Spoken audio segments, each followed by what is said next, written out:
The first herpes viruses we're going to talk about are HSV1 and HSV2, and they mostly cause mucocutaneous disease, meaning that they affect mucous membranes and the skin, and specifically they usually affect the oral cavity or the genital area.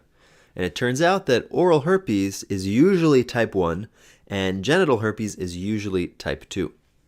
So how does this all happen? Well, first, in primary infection, the virus enters the body through a mucosal surface or through an abraded or damaged epithelium. And it actually replicates in the epithelial cells, and that causes the lesions that you see. We'll talk later about what they look like. But it doesn't stop there, because this is a neurotropic virus, meaning it likes neurons, and it's actually going to be taken up by sensory neurons. And it undergoes retrograde transport back to the sensory ganglia, that's the cell body, and that's where latent infection is established.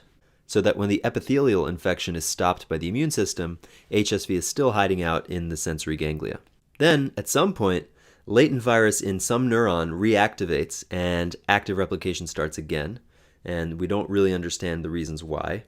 And virions are then transported back in an anterograde fashion to the mucosal or cutaneous sites.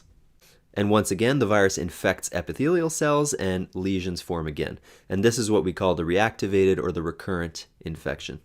Now, because the virus reactivates in the neuron first, people can actually start to feel tingling or pain before the recurrent skin lesions actually appear. And that's a good thing, because if someone notices that tingling, they can start treatment and hopefully prevent or mitigate the outbreak.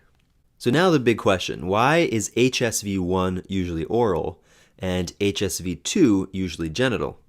And it turns out the reason is HSV1 is good at establishing latent infection in the trigeminal ganglia, while HSV2 prefers the sacral ganglia, which innervate the genitals. But now, if you've been really paying attention, you might have an objection. The ganglia are only involved in the recurrent infection, not the primary infection. So does this logic apply to the primary infection? And in fact, it does not.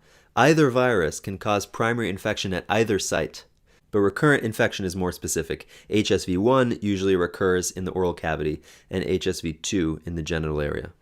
So that's the main pathogenesis of mucocutaneous disease of HSV.